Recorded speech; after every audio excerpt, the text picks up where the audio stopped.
sin lugar a dudas, el escenario del debate presidencial. En todo este tema, en todo este tiempo, hay una cuestión que uno le llama la atención. ¿Cómo buscan los candidatos captar la atención de los electores? ¿Cuáles son las narrativas que usan? No deja de sorprenderme que por ahí quizás hay una narrativa dada por una suerte de pseudoestabilidad por parte de quienes son los representantes del gobierno, y de una perspectiva económica mejor, que a partir de ahora sí van a cambiar las cosas cuando se es el candidato del oficialismo. Pero también, por el otro lado, hay una perspectiva o hay una narrativa que no deja de sorprenderme. Digo, volver al pasado, remarcar, como en las últimas horas, hablar bien de Rosas, mal de Rosas, que Argentina fue potencia del mundo, fue la principal potencia del mundo fines del siglo XIX, cuestiones que no sé si realmente tienen que ver con una narrativa interesante para la sociedad. No hablo de real o no real, porque eso me parece que huelgan las palabras en ese sentido, pero bueno, la verdad es que una de las personas que nosotros queremos siempre convocar y preguntarle sobre esta clase de cosas es José Luis Fernández, porque la verdad su grado de conocimiento es elevadísimo y uno siempre se queda pensando después que lo escucha, no solamente por todo lo que siempre nos aporta. Vivir en las plataformas, en nuestras vidas mediáticas, siempre es una cuestión que nos llama la atención. En sintonía fina también lo encontramos a través de Twitter en particular. José Luis, ¿qué tal? Buen día, ¿cómo le va? ¿Cómo está usted? Hola, ¿qué tal? ¿Cómo andan por ahí? Bien, gracias, José Luis. ¿Cómo ves la narrativa que se está dando ahora, previo a las elecciones, para captar el voto? ¿Cuál crees que es la construcción que se está dando a partir por estos días? Mira, yo creo que mismo el término de narrativa se está sobreevaluando.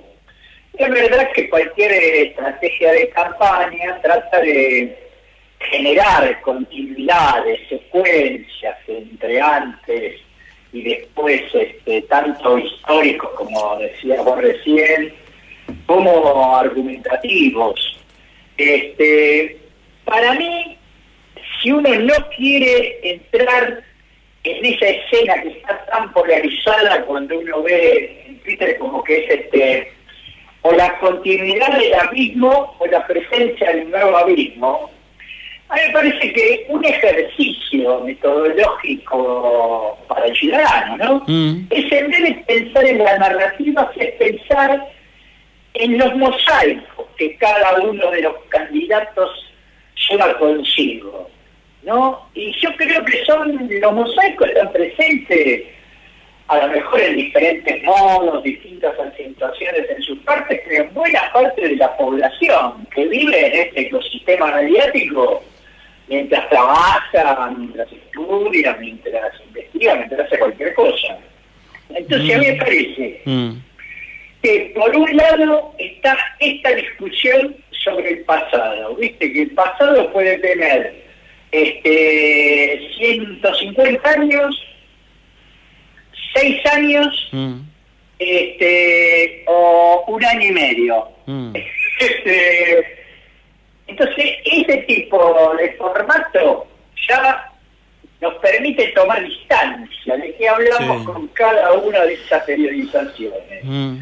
Otro tema es la cuestión de estos individuos que se enfrentan, ¿no? Que se ha dicho en un artículo, hace poco leí, que se decía que mientras Massa es un representante mediáticamente de la política tradicional,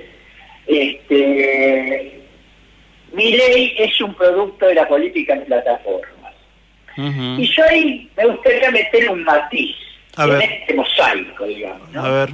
Para mí, Massa es alguien de los medios masivos que usa las plataformas para difundir lo que dicen los medios masivos, y Milei, en cambio, no es él el de las plataformas, él es un panelista, es decir, construye su presencia pública en una escena de por sí polémica y polarizadora. Entonces, ahí hay como un despasaje que no sabemos qué resultado tiene a nivel electoral, por ahora vienen bastante empatados, ¿no? Que la expresión de que uno sería la normalidad y el otro sería el salto al vacío, me parece que es un sesgo. Me parece que los dos representan dos normalidades diferentes que conviven. Esa convivencia entre tres me parece que explica más en las narrativas diferentes. Claro. Después está... Perdón, sí, con no, eso un premio más. Sí. Después está toda la vida en plataformas y en broadcasting, que siempre está metido en los medios masivos, Sí. Aún en TikTok. TikTok vive de cosas que pasan en el medio masivo y los medios masivos viven de cosas que pasan en TikTok. Claro. Eso es algo que todavía está en proceso de estudio, que los resultados de esta elección van a servir para aprender y yo espero que no sea para sacar conclusiones apresuradas. Vos sabés, José Luis, que hay un hecho, un elemento que está transitando, que está ocurriendo y que no sé si está del todo analizado y que si tiene impacto o no en sí, que tiene que ver la salida de la pandemia. La salida de la pandemia nos ha demostrado que existe una mayor presencia de la gente en las calles, que existe otro tipo de ritmo muchas veces de convivencia, los actos cada vez masivos, digo, no hablo de política, sino en sí las reuniones se dan en forma cada vez más masivas, los recitales vos ves que la gente tiene mucha más salida. Voy al hecho de como que hay un movimiento distinto en cuanto a la sociedad. ¿Vos crees que todo eso también nos coloca en otro plano de situación, que no es una misma elección que 4 años atrás, o que 8 años atrás, o que 12 años atrás? Yo creo que la pandemia es un hachazo en la vida social del que todavía estamos estudiando las consecuencias. Yo creo que algo que puso en evidencia la pandemia y su manejo, dejando de lado lo sanitario, digamos, ¿no? Claro. Sí.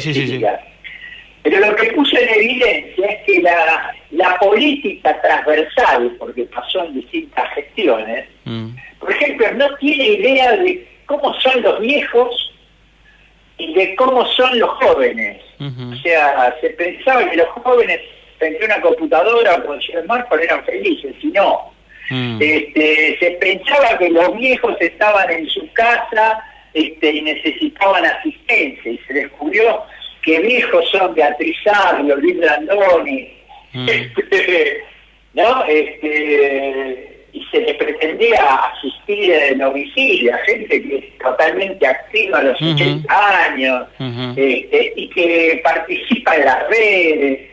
Entonces yo creo que eso todavía la política no lo puede procesar, lo trata de procesar con enunciados pseudoempáticos. No entiendo, la gente sufre, todos estamos mal, pero esa trama fina que relaciona a los distintos sectores sociales dentro de ellos y entre sí está en proceso de revisión. Y una de las consecuencias es esto, que las herramientas de medición que son necesarias para entender las tendencias electorales no están funcionando. Entonces eso ahí me parece que es uno de los rasgos de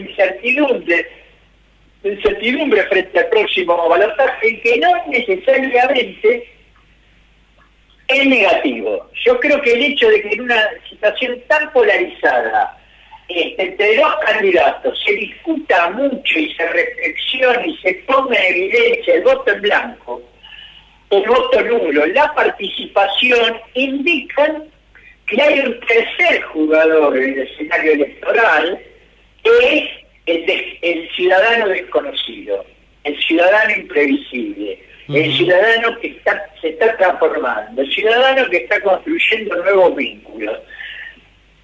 Los dos candidatos, frente a eso, disculpame que mire con cierta distancia, ¿no? Sí. Los dos candidatos, frente a eso, son emergentes parciales. Yo no veo gente de estilo Milei y no veo gente de estilo Massa. Bueno, a lo mejor los nuevos liderazgos serán así, poco relacionables con el conjunto de la población, pero Me parece que eso no debe pasar desapercibido y que no debe ser considerado negativo en sí, porque bueno, una sociedad no se transforma un día para otro, y si hay mucha gente que piensa que se llega a dos opciones que no representan las dos posibilidades o los dos requerimientos, eso sí, ahí sí, pues se dan narrativas sobre el futuro que ve la población. Bueno, es que estamos discutiendo esas narrativas, y ahí sí, la narrativa que se va a constituir con diferentes partes de los mosaicos son necesarios ir entendiendo. Pero creo que estamos en momentos, digo, algo terrible, ¿no? Sí. Con respecto a más cómo se vive la elección. Yo creo que en esta elección se define poco. Que lo que se va a empezar a definir es en los primeros 6 meses, entre los primeros 6 meses y los primeros 2 años de la siguiente gestión, gane quien gane. Veremos qué es lo que ocurre. Terrible, ¿no? Sí, terrible lo que nos terminó diciendo sí, será el primer semestre del año que viene. José Luis, un abrazo y como siempre gracias por estas palabras. Estamos hablando con el doctor en Ciencias Sociales, José Luis Fernández, y te seguimos a través de las redes sociales siempre. Muy interesante tu aporte. Gracias. Gracias a ustedes. Un abrazo grande. Gracias igualmente, José Luis Fernández.